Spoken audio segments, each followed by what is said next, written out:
Hello, everyone, and welcome to our 2021 Self-Direction Virtual Conference Series. My name is Molly Morris. I'm a Senior Technical Assistant Consultant at Applied Self-Direction. I want to thank you so much for joining us today for the session, Bridging the Gap Between Academia and Practice, a conversation with researchers in self-direction. I'm just going to start by running through a few quick housekeeping matters before we begin. You can submit your questions or comments at any time during the session by using the Q&A pod in the lower left-hand corner of the Adobe Room. And if you experience any audio or technical issues during today's presentation, you can send us a message again by using the Q&A pod, or you can email us at info@appliedselfdirection.com, and we'll be happy to help you. So on behalf of Applied Self-Direction, I really just want to express how thrilled we are to host today's session. As an organization, our mission is to advance self-direction across the country, and supporting research is truly a critical part of that mission. We conduct our own research on self-direction, and we strive to support any researchers who examine this model to access the resources and information they need. So if you're not already engaged in research and you're here looking to learn more, I hope today will inspire you to consider how you might get involved. Today, we're going to begin with a brief introduction from each of our panelists and our moderator. They're each going to share how they're involved in self-direction research, so you know who the players are today. And then we're going to have a discussion about how to bridge the gap between academia and practice. So let me introduce this wonderful group, and then I'm going to pass it off to them. So first, our moderator is Holly Carmichael. She's the Chief Operating Officer at GT Independence. And our panel is comprised of 3 different research teams. First, we have a team of collaborators from 2 universities. Jennifer Shinall is a professor of law at Vanderbilt University, and Allison Morantz is the director of the Stanford Intellectual and Developmental Disabilities Law and Policy Project.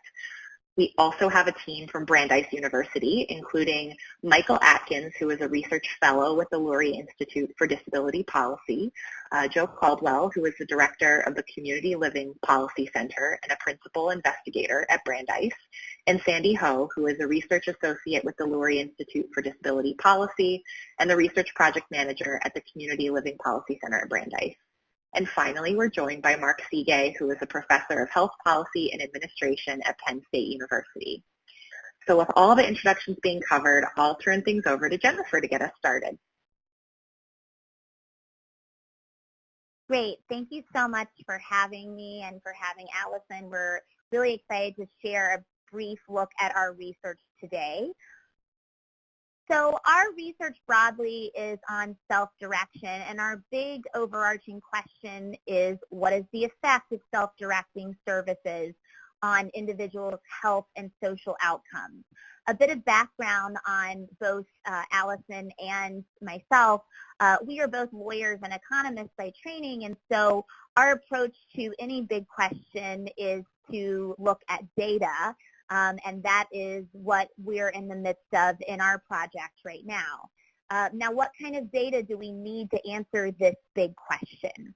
Well, the most intuitive way to answer this question using data would be to compare outcomes along, health outcomes and social outcomes of individuals who are self-directing their services to the health and social outcomes of individuals who are not self-directing their services. Now, of course, that's a flexible approach, and, that data, to the extent that you have the right partners in the industry, could be easily available. But there's a fundamental problem with taking that basic approach, and that's the fact that individuals who self-direct their services may be fundamentally different than those individuals who do not self-direct their services. How are they different? Well, they can be different on a lot of different, along a lot of different aspects. We might expect that individuals who choose to self-direct their services, who are able to self-direct their services, are different along socioeconomic lines, among income lines, among different demographic lines. Those sorts of differences we can take into account in our empirical research to some extent, but there may also be sort of soft characteristics that are different that we can't really see in the data between individuals who self-direct their services and those who do not. As we say on the slide, Individuals who choose to self-direct, who are able to self-direct, may be better self-advocates than those who are not self-directing. And it's those sorts of things that we have to worry about when we're trying to pinpoint what the effect of self-direction is on individual outcomes. So because approach number one, while straightforward and more direct, has some problems, then the second best approach might be number two, which is a randomized control trial. Now, in terms of empirical research, randomized control trials are considered the gold standard. What would it look like here? It would, involve us having a pool of individuals and randomly assigning them to either a self-directed program or a non-self-directed program. But obviously that would require tremendous cooperation from stakeholders, from insurers, from states, from the individuals themselves. And then, of course, in this context, it might also raise serious ethical issues since we would essentially be dictating whether somebody could self-direct their services or not. So then the alternative approach, which is the one that we're taking, is to do what's called a natural experiment, and that is to focus on what we call an inflection point or legal or policy change that affected the ease of self-directing services or the availability of self-directing services to eligible populations. And the idea is if we study what happens to individuals' health and social outcomes before and after this inflection point, then we're able to compare more apples to apples and compare similar individuals, similar patient populations, and really get more traction on what the effect of self-direction is on individual outcomes. Of course, finding a good inflection point in the real world is easier said than done, and I'll turn it over to my colleague Allison to discuss this a little bit more on our project in more detail. Okay, great. So let me talk about our specific project. There we go. So as Jen mentioned, we're focusing our research on that third approach, the natural experiment approach, in which we're doing our best to try to compare apples to apples by identifying particular populations that seem relatively comparable, and also inflection points in which something changed in the regime. Either a state or a population that didn't used to have access to self-direction now has access, or maybe they have less access. There's some kind of disruption, something changing over time that enables us to make comparisons that we feel are valid, that are pretty apples to apples, and are avoiding some of those concerns Jennifer mentioned before about these characteristics we can't observe that make people that self-direct fundamentally different than people who don't. And so our more specific research question, and the project we're focused on right now, is the demand for and effects of family caregiving in the context of self-direction. As I'm sure many people who are listening in are aware, there's enormous labor shortages that were caused during the pandemic. There was huge demand for caregiving in general, but in particular for family caregiving, because a lot of immediate family members lost their jobs and were at home anyway, particularly if they lived with people with disabilities who required services and supports, particularly services. And so it's a really great opportunity, we feel, to look at the effects of family caregiving in this context and sort of zero in on one particular aspect of the larger research questions related to self-direction. So that's our research question. As far as the inflection point, there's really two of them, both of which relate directly to the COVID-19 pandemic. One I mentioned a moment ago, which is the labor shortages, in which many non-familial caregivers stopped showing up to work. And so a lot of people who require long-term services and supports were in a really difficult situation, as we all know. And that is something that, that really changed. It was a big sort of trend break caused directly by the pandemic. But the other important change was a regulatory change. A lot of states in the midst of the pandemic loosened restrictions on family caregiving for Medicaid beneficiaries, precisely to solve the problems being caused by those labor shortages. So we really had two things going on during the pandemic, but to a greater extent or lesser extent in different states.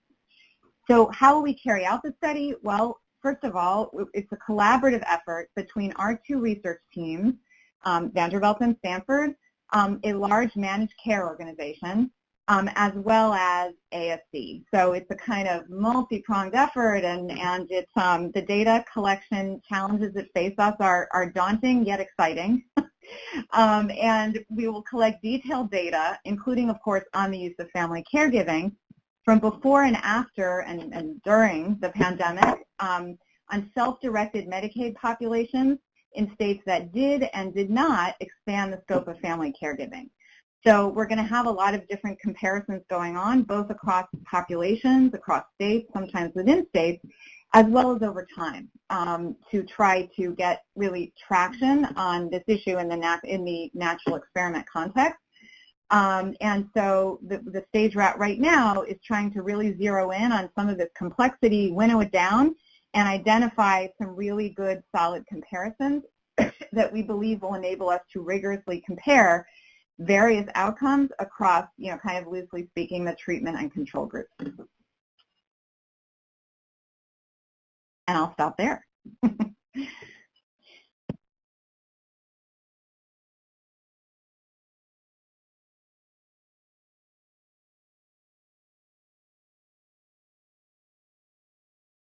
Great. I think Great. now So I think transition. next we have the folks from Brandeis. So I'll turn things over to Joe. Yeah. Hi, everybody. I'm going to provide a little bit of background about the study that we've been doing, and then I'm going to turn it over to my colleagues Michael and Sandy to tell you a little bit of the initial findings and what we've found so far. But just for background, the purpose of this study was really to explore the experiences of people with disabilities that were self-directing during COVID. And it really originated from our advisory board at the Community Living Policy Center, which is mostly made up of people with disabilities and disability-led organizations. And it was very early on, in the pandemic that a lot of them were telling us that, just anecdotally, that people that they were talking about in their own personal experiences that, people that were self-directing seemed to be faring better, than people that were receiving agency-directed services, where that model just totally, fell apart. So we really wanted to study this, and we looked around, like, how can we study this? How can we get data?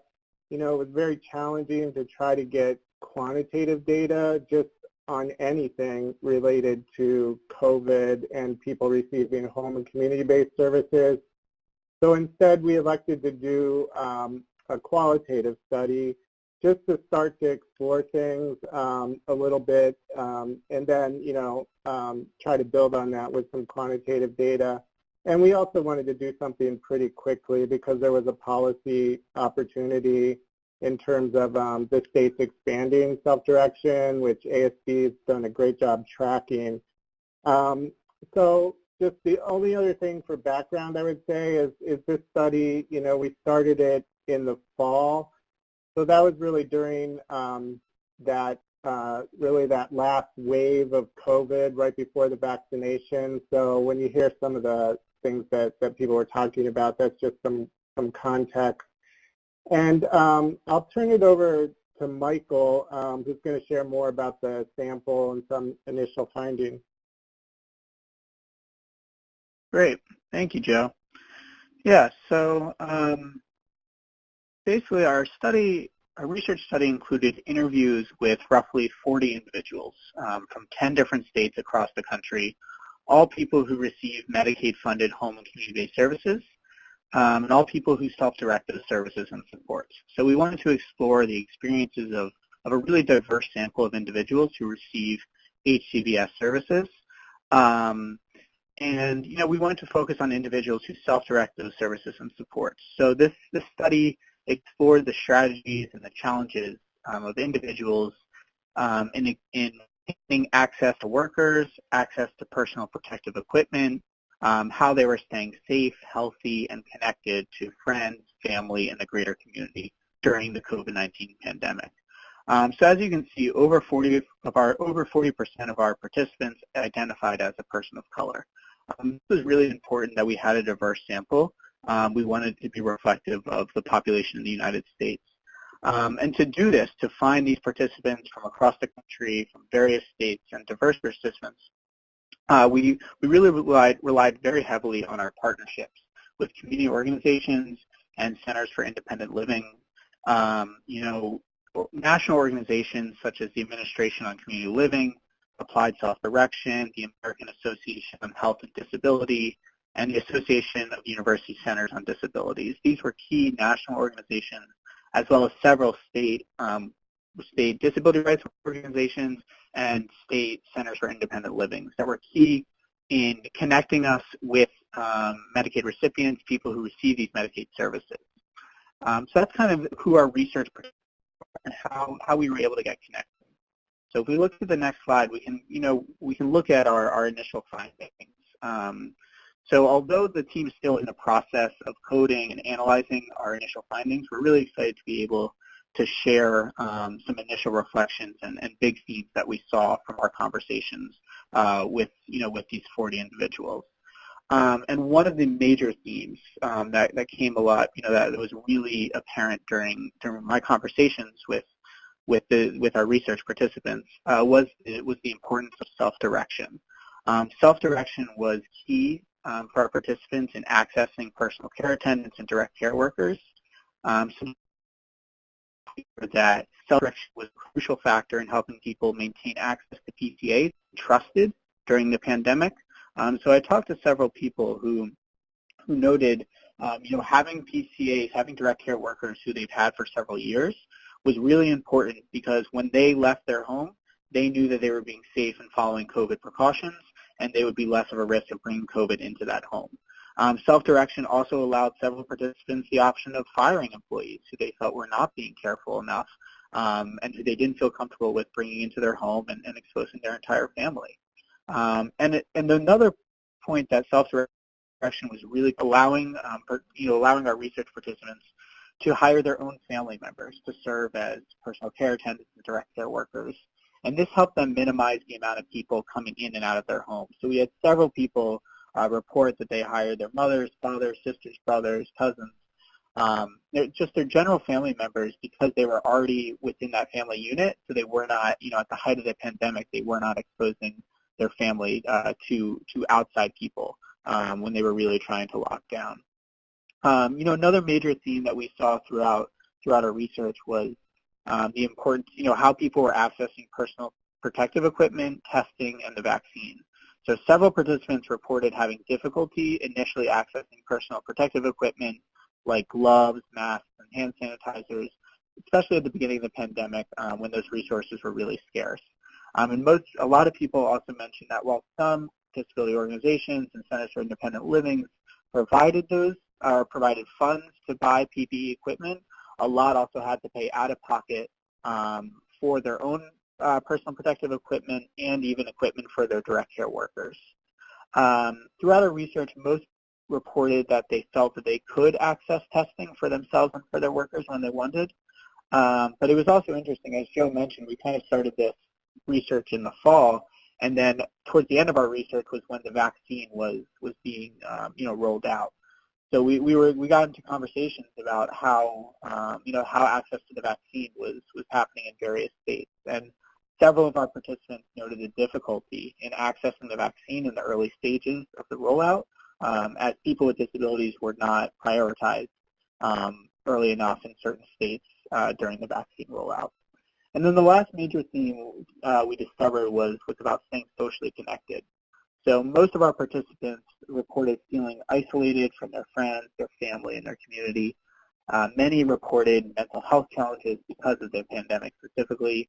In terms of technology to stay connected, most said that they did have access to the technologies that they needed to communicate with others. but they still did feel isolated as they were forced to remain in their homes for the majority of the time. But one positive note that we noted, that we saw, was that the pandemic, and its role in accessibility. So most people noted their satisfaction with things like telemedicine, as they could meet with their healthcare providers in a more accessible fashion, using telemedicine rather than spending hours getting on a train or trying to get a ride or getting into a car and driving several hours to a healthcare professional. And many people also noted, their work, their virtual programming, their community interactions was moved online into an accessible fashion that had not been accessible to them before the pandemic. So those were the major themes in terms of accessing direct care workers, maintaining safety, and then how to stay connected. And we really noticed the importance of self-direction here in ensuring safety for the participants that we discussed. That we discussed with. So I'm now going to turn it over to Sandy to talk a little bit more about the importance of self-direction. Hi, everyone. So on this next slide, there's a quote from somebody who we interviewed, and the quote reads, "I chose my mom because we already live together. She knows me inside and out. I felt like it would be more difficult to hire someone new and have to take the risk of them coming in, and I don't know where they've been the day before or who they've been around. With my health, I can't take that chance. So if I'm around my mom 24/7 and she's already here, then it makes more sense to hire her if she wanted to, and she did."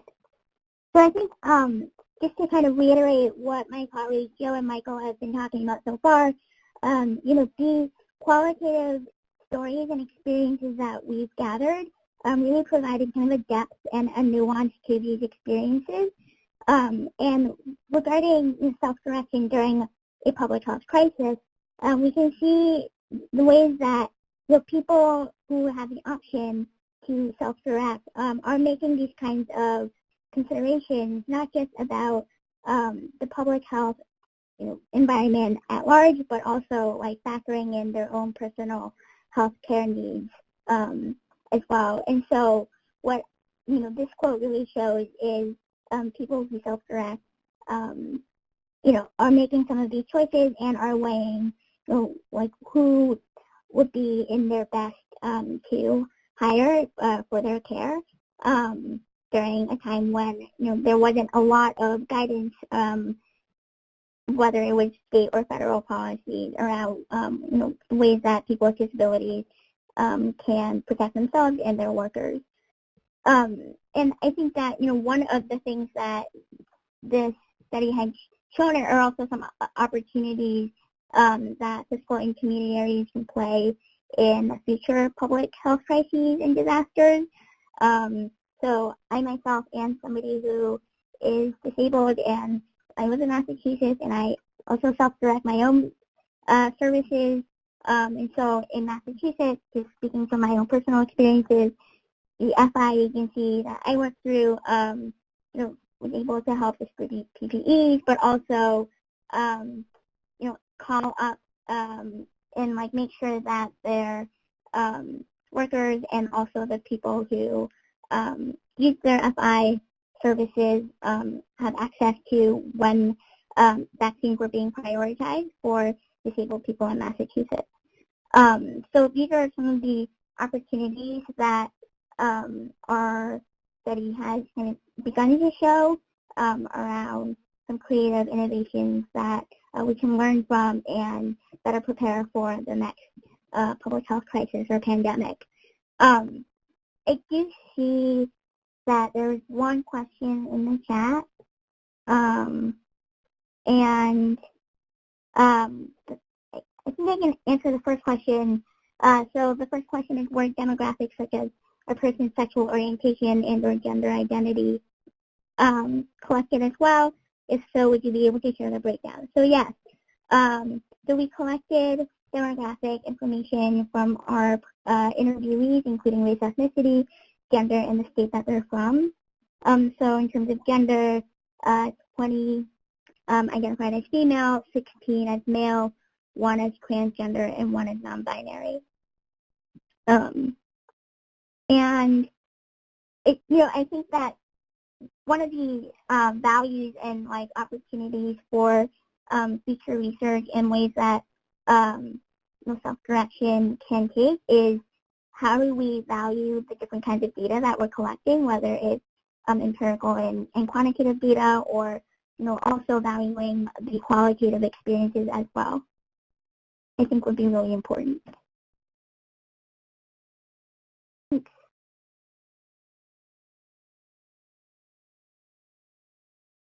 Great. Thank you, Sandy and the Brandeis team. And we'll turn things over now to Mark Seagay from Penn State. Great. Thank you. My pleasure to be with all of you this afternoon. I took a slightly different tack than the previous two presentations, and I've decided to talk about a range of, I've been fortunate to be able to work on a range of different research projects, and so I've categorized them by the 4 Ps, and had I been really creative, I would have said the 4 Ps of my research pod. But so participants, providers, policy, and programs are some of the areas that I have been involved with research studies on. Some of them involved, talking to people. Some of them involved looking at already developed resources, Medicaid waivers, or handbooks, and some of them are a combination of talking with people and looking at documents. So let me just touch on these. I'm not going to go into any of them in any real depth. If you look in the resources piece of the screen, you'll see a number of reprints that I'm providing to you if any of these studies capture your interest. So the first one on participants was the preferences study, and this was a large survey of 731 elders in the Boston area, and it was divided by Chinese elders, Latino elders, African American elders, and white elders in the Boston area. And it really was trying to determine what were people's preferences regarding self-direction. And this study was done while the Cash and Counseling demonstration was still going on. And so self-direction for elders had not flourished as we have seen in the last couple of decades. And so this was given these elders, hypothetical scenarios about different ways of having choice, more choice and control, and to see if there were differences by race, ethnicity, and gender. And we looked at a bunch of things in addition to that, the person's physical status, their sense of control, etc. What I'm currently working on is the profile piece regarding participants, and this also came out of the pandemic, and with the numbers of elders who were passing away due to COVID-19 in nursing homes, the question came up was, well, could some of those people be served in their homes and self-directing their care for a lot of the reasons that the Brandeis team in their study enumerated. They would be in a safer environment, that they could have greater control over potential exposure.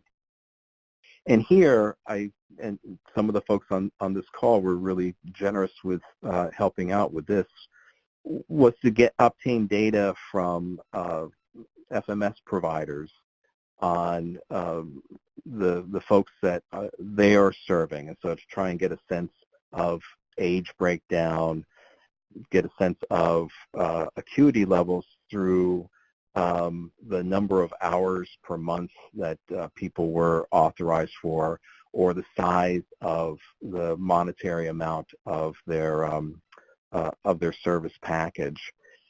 And what we find from that, and I'm not finished with that particular study, but what we're seeing is that people in self-directing programs, about 20% of them, at least from these sources of data that I have, about 20% of them are 70 years of age or older, and almost 20% of them have high levels of user need.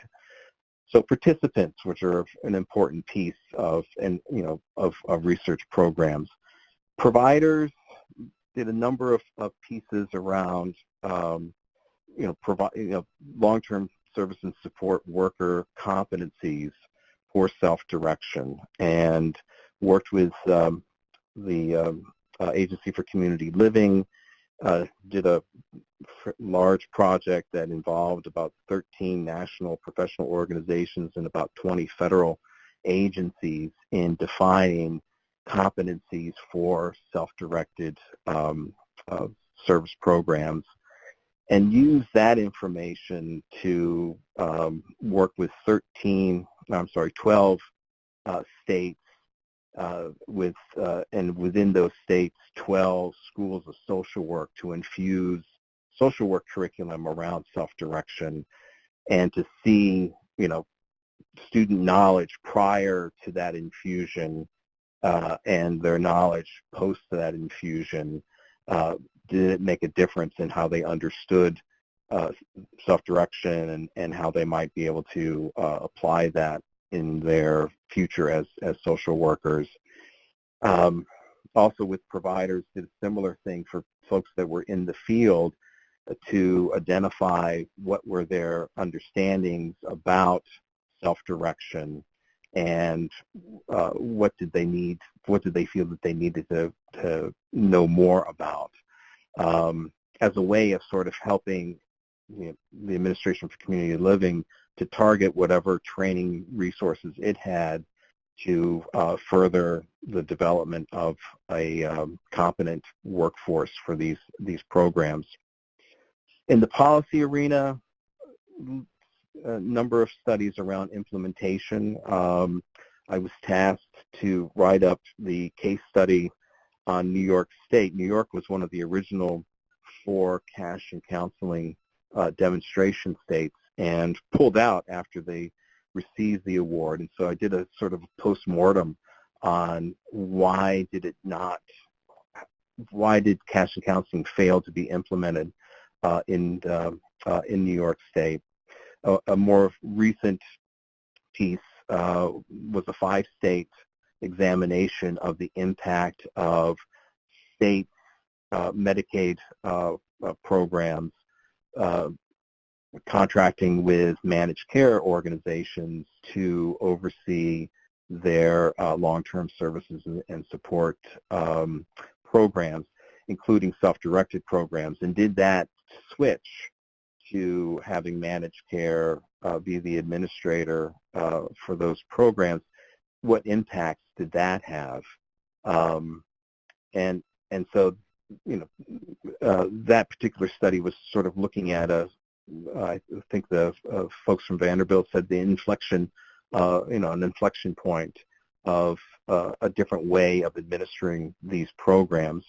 And then finally, what I've been doing for the last 10 years, looking at programs and the growth of self-directed programs as a part of the national inventory of publicly funded self-directed programs in the United States, and started this work with the National Resource Center for Participant-Directed Services when it was at Boston College, and then when the project moved over to ASD, continued on. And so we're currently working on a paper for that we have now 4 rounds of the inventory. So we have it from 2010, 2013, 2016, and most recently 2019. And so what are the trends that those 4 rounds of inventory tell us about both the growth of these programs and the composition that that are within these programs. So these, these 4 areas, broadly speaking, is what I've, over the course of my career, focused on different types of studies, different kinds of research. But what is really helpful for any researcher, if they approach a state program, they will be taking your time and asking you to do things. But it really is important for us, and it's important, as we collect this information and translating it for the field, to make these programs, more efficient, make them more effective, make sure that they're targeting the preferences and needs of the individuals, training people to appropriately administer these programs as well. So again, in the resource series of reprints, under the participants is the 731 cross-sectional survey.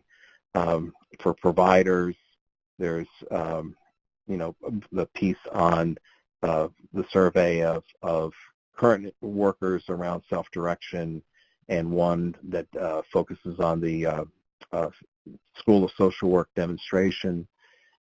In terms of policy, you've got the managed care piece there. I also have included from the Handbook on Theories on Aging a chapter that Kevin Mahoney and Nancy Hueyman and I wrote up that looked at theories that guide consumer-directed and person-centered initiatives in practice. And then finally, under programs, the original 2010 survey of inventory, the publication that came off of that particular piece. And that concludes my presentation. Thank you. Great. Thank you, Mark. And now we can turn it over to Holly Carmichael from GT Independence. Great. Thanks. I am Holly Carmichael, the Chief Operating Officer at GT Independence. We're an FMS provider serving in 13 states across the country with over 25,000 participants, and I'm just really thrilled and honored to be here today at the 2021 Self-Direction Conference. I'm sad we all can't be in person, but this is an amazing panel of esteemed researchers, and I just want to give a big thank you to ASD, especially Molly and Casey, for all of the organizational efforts that went into this. I'm just so very grateful.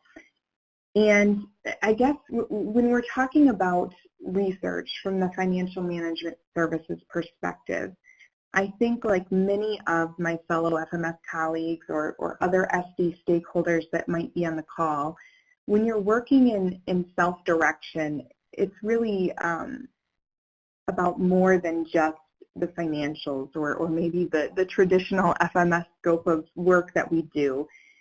Self-directed services are really rooted in this concept of self-determination, that every person has the right, this inalienable right to have choice and control over their lives. And I think we know through our experiences and work with individuals and families and just our day-to-day work that self-direction is a cost-effective model that gives positive outcomes. And as an FMS, we're conducting a series of prepayment reviews to minimize fraud, waste, and abuse. But we also know there's still doubts about the model. There's still a stigma around family caregivers, and there's still lots of populations that don't have access to self-direction. In fact, I think about half of the HCBS, the 1915C HCBS waivers, don't have a self-direction as an option. So as an FMS, how can we help support research efforts to answer those questions? Whether you're big or small, from an FMS provider standpoint, I think that you can contribute and you have valuable data, even our own data. I mean, for GT, personally, just looking at our utilization levels for the individuals that we're serving throughout COVID, we were able to see that utilization stayed steady, meaning individuals were still able to access needed services and supports throughout the pandemic, which wasn't always the case for individuals utilizing a different model. But also, I think as an FMS, we have some data points that possibly only we gather, specifically some things around like the relationship of the direct support professional to the individual being served, what those turnover rates of direct support professionals in self-direction may be and their reasons for leaving, potentially the demographic info of those DSPs and their training level, as well as things like pay rates or similar types of data, or even data that may be shared or accessed by other avenues. We might have an easier access to it, whether that's the amount authorized or the utilization level, for example. And we have, as an FMS, a direct connection to direct support professionals since we're issuing the payment to them. And I know one of the things that is really excited to partner with a state throughout the pandemic and gather data on identifying participants who might be experiencing food insecurity or symptoms of COVID during the pandemic. There's lots of great things and ways that we can contribute. And as members of Applied Self-Direction, I think Molly and Casey said it best, that, you know, Applied Self-Direction is meant to expand the options of self-direction and promote self-direction. And so I think as members, we have a duty to do that too. And I think not only to see the benefits that we think will be shown through research because we know about them anecdotally through the stories we hear, but to possibly identify what gaps or unmet needs exist in this model so that we can make improvements to support a successful model for everyone and expand that option and right to each person. So with that said, I'm going to jump into some questions for the panel of researchers, and I just want to encourage, if you're in the audience, we're going to leave whatever time we have remaining here to answer your questions too. So feel free to be typing some questions into the chat. I'm going to just pose a few questions now to kind of kick us off here. So firstly, for the Brandeis team, Michael, Joseph, and Sandy, I'm curious if you could share with the group what next steps you would suggest to different stakeholders who might be listening today, whether that be people who self-direct themselves, FMS providers, or states who want